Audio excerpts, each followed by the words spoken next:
Deontay Wilder inside the game, swung by the studio. I guess that's the benefit of being here in Tuscaloosa.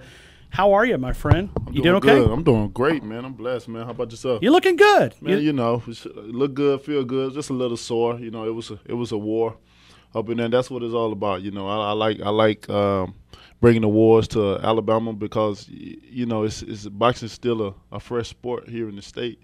You know, and we definitely gave the fans their money worth. No sure, doubt. You know, and then end of the night with what everybody came to see, a stoppage. You know, no doubt. 11th round, big win there.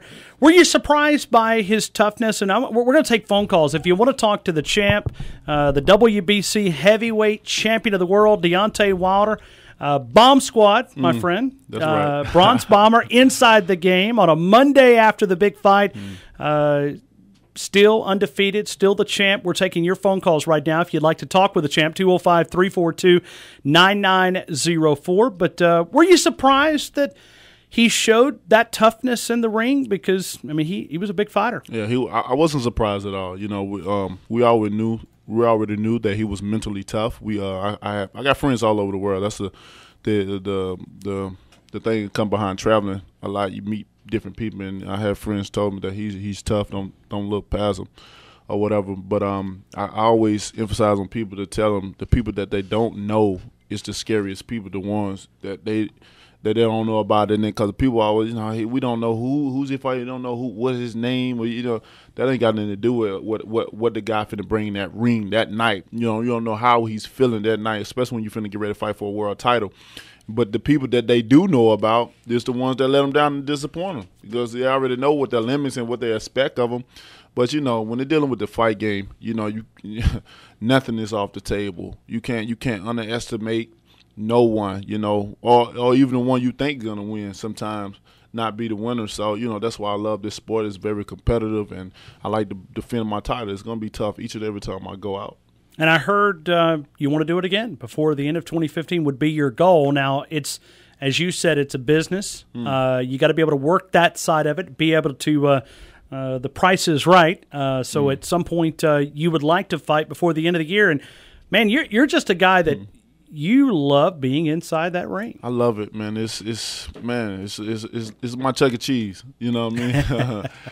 I love being in there. I love being able to provide for my children. I love being able to just have fun. You know, this is the best way I can have fun. I'm blessed to be able to do this, and this is my purpose in life. So, you know, God blessed me with the ability and the talent to do it. So I'm gonna use it up until I can't do it no more. You know, we're definitely looking to try to get one more out. If not this year, we're looking at definitely in the top of next year, January. So we'll see how it go. Of course, it's a business, and business definitely have to be ran correct. That's how I run my ship as well too. Everything has to be legit. Everything got to be down to a T. Well, we already have a plan and structure now, man, and the plan is going great. You know, everything is going great. Whoever knew this guy from Tuscaloosa, Alabama, would be on top of the world in boxing? You know, something that we not from Alabama, and this is just the beginning of what we're trying to do. People are gonna, you know, remember my voice, remember the things I've been saying, how I'm bringing boxing back, and I'm gonna be the man on top of the division. Remember, I told you, just write this down on the calendars, you know, because the plans that we have and the things that we are doing inside the ring and outside, man, it's going to be amazing. Deontay, I've been friends with you for a long time. I've watched you fight the first fight all the way to the 35th fight. I want to ask you, where do you think, because every time I watch you fight, there's a lot of improvement. I mean, just from and not that you were never a bad fighter, right, but you are so much better now. And I think a lot of that's because the challenges ahead of you, these big-time fighters that you're bringing in. Talk about where you've came from, the fighter that you were, and where are you today? Well, you know, we always, me and Jay, my longtime coach and co-manager, we always say that the Deontay today would beat last year Deontay, and next year Deontay would beat this Deontay, and so forth and so on. And he say that to say this, that, you know, when we go in camp, when we go in just training period, we always train to be the best at what we left off with. You know, I always want to improve and be a better fighter. You know, when I first started out my professional career, it was just us. I didn't have no training. I mean, I didn't have no sparring partners to be able to really just, you know, see what I could do in the ring. You know, you can train so much out of the ring, on the bag, on the mitts and stuff, but, you know, the mitts, the bag don't hit back. You know, so now you need guys for us, you know, sparring, which is sparring just another thing of like a scrimmage. If I put it for sales, it's just a scrimmage that you're doing to see where your skills are. And we didn't have no sparring partners here. You know, we had to travel, always had to travel. Now, as a champion, I'm able to get the best of sparring, you know. And then what got me even better is that when I was coming up as a contender, I was going to champions camps. You know, they was inviting me to come and do things with them, and the things I was able to do with them, it gave me even more motivation and it encouraged me like I can be the best in the world. You know, I'm competing on the elite level with these guys. They are champions. I'm trying to get to where they are, and I'm hanging in with them. You know, then anybody else ain't gonna be able to get in my way. Especially when I went to the Klitschko camp, I did over 50+ rounds with him. You know, I know him to a T. You know, you know, the longer they wait for me and him to fight is gonna be better for me and worse for him. He's getting older. Time is with me, but time is against him. I heard you say that Saturday night. I totally agree with it. Totally agree. Most definitely. So that's why he made a comment that why Deontay need to step up and do all this and do all that and fight. You know, just like he should know better than that. Just fight somebody we know. And I laughed. It was so funny when I heard about that because I'm like, dude, you wrote the blueprint of this. You've been doing this for a decade and a half. Fight guys we ain't never heard of before and stuff like that. Which, you know, this is the fight business. I don't take no fighter for granted, but you pick them all the way at the bottom. It's a business. He should know how the business is ran. Heavyweight division is a small division. It's a small community. So we can't fight all top guys. You know, if I wanted to, I can fight the top 5 and other thing. But when I knock them off, who's left? You know, people can complain about that. And then when I have to fight the bottom, they're going to still complain. So it's always going to be some complaining. It ain't, you know, the heavyweight division not feel like the middleweights. We're all, you know, they super packed with great fighters. The heavyweight division is not like that. So you have to stagger it. You had to fight a good fight.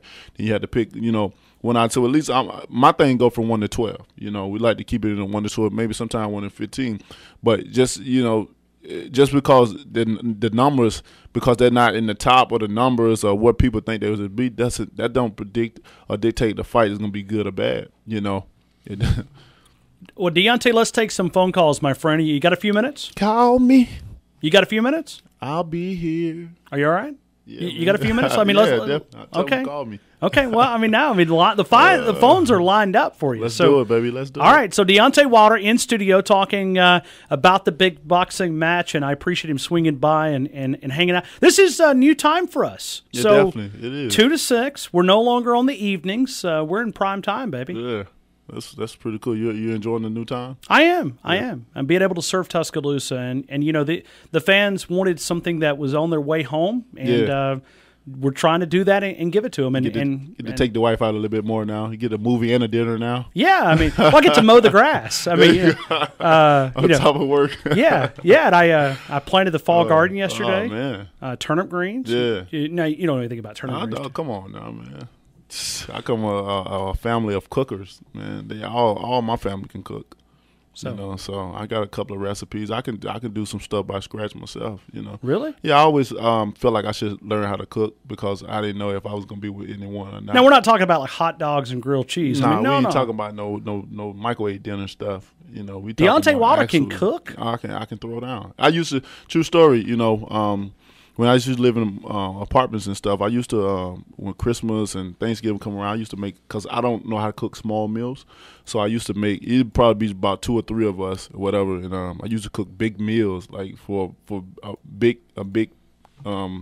like if I had a big family there, and I'm talking about stuffing the turkey, making my own dressing, make my own macaroni and cheese, and cleaning the chicken, the ham, and all that good stuff, man. You know, I'm ready. Man, for real. I just need to practice a little bit more, get on my little Sara Lee thing, my baking skills. I mean, think about. I mean, you already got George Foreman out there. He's a former boxing showing people how to cook. Deontay Wilder showing people how to cook. Yeah. Well, that's I gotta get rid of all my other goals first, and then when I retire and think about something like that. That way I can get fat and know how to train and just enjoy life with food.